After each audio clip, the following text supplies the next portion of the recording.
Bagasi ini berguncang sangat keras sehingga aku merasa seperti sedang menunggang kuda. Halo semuanya, biasanya jika kamu mengetahui nama seorang penjahat ada sedikit yang tertinggal.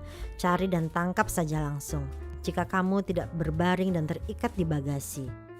Tersangka utamanya adalah Anton Bulin. Dia berselingkuh dengan Anna, temanku yang diculik. Ketika aku datang ke rumahnya, aku mengerti bahwa Anna bukan hanya pacarnya. Dia adalah seorang simpanan. Tiba-tiba saat itu istrinya datang. Aku melihatnya dan langsung mengenalinya. Namun sebelum aku menyebutkan namanya, mari kita bahas semua detailnya. Wakil Bulin tidak punya alasan untuk membunuh Anna. Jelas dia tidak bodoh. Dia tahu bahwa dia akan menjadi orang pertama yang disalahkan.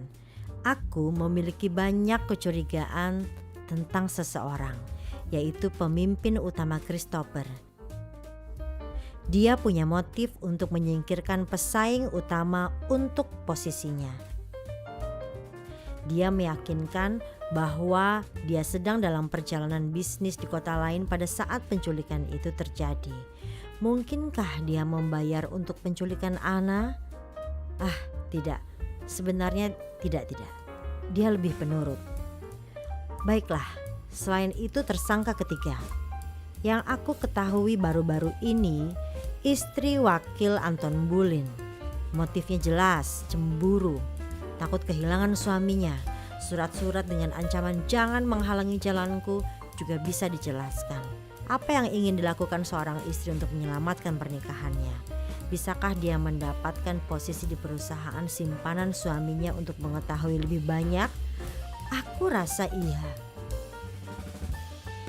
Dokumen palsu dan juga banyak kebohongan. Dan kita sudah sampai di sini.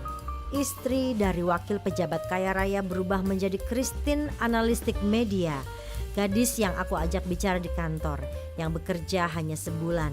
Sebenarnya nama aslinya adalah Alina Bulin. Dialah yang merencanakan segalanya. Dialah yang mengendarai mobil di belakang. Saat mobil diparkir, mereka menarik aku keluar dari mobil dan membawa ke ruang bawah tanah. Lalu mereka melepas kalung dari kepalaku. Aku bisa melihat teman baikku Anna. Untungnya dia masih hidup dan sehat. Saat aku mengira dia telah meninggalkan tasnya di kafe dengan sengaja untuk membersihkan kekasihnya dari semua kecurigaan, momen itu tidak terlalu penting bagiku. Tapi dugaanku berhasil. Ia menjadi simpanan dari pria yang sudah menikah. Aku biasanya mencoba melacak wanita yang seperti itu. Tetapi pada saat ini, sahabatku menjadi salah satu dari mereka. Aku mencari cara untuk menyelesaikan situasi yang mendesak ini. Aku mencoba mengambil pisau yang jaraknya 3 meter dari posisiku. Tapi sayangnya 160 cm ku tidak cukup. Lalu seekor tikus yang berlari melewati kami mendorong pisaunya lebih dekat, tetapi tidak membantu. Dengan marah aku memberitahu Anna bahwa mereka seharusnya pergi ke suatu pulau untuk menghabiskan waktu bersama. Kalau begitu aku bisa dengan tenang mencari kucing yang hilang. Namun aku sekarang harus duduk di ruang bawah tanah yang dingin. Untungnya pipa di dekat dinding terasa panas. Dalam beberapa menit istri Bulin turun.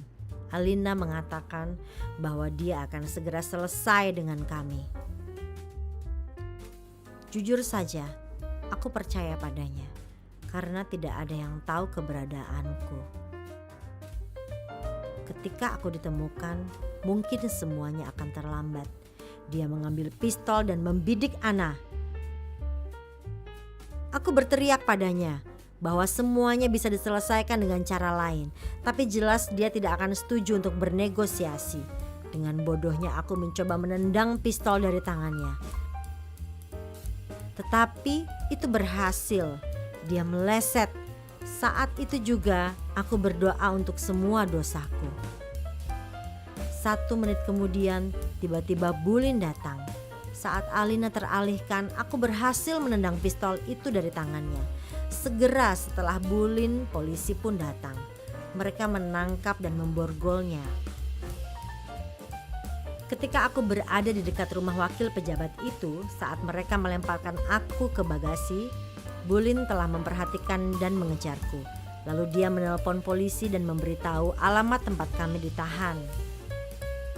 Sebulan berlalu setelah kasus itu, aku telah pergi beristirahat ke Spanyol karena aku lelah dengan semua penyelidikan ini. Aku ingin menghabiskan waktu untuk diri sendiri. Ana meninggalkan surat kabar. Sekarang dia bekerja untuk saluran televisi. Dan wakil pejabat itu pergi dari kota selamanya. Aku kini bisa mengatur agar Alina Bulin ditempatkan di bawah tahanan rumah. Karena satu-satunya yang bersalah adalah wakil Anton Bulin. Dia menipu istrinya dan juga menipu temanku. Aku merasa kasihan padanya dan membantunya sebanyak yang aku bisa. Semuanya baik-baik saja, tapi kasus baru kini ada di depan mata. Pernahkah kamu mendengar legenda tentang wanita berbaju putih?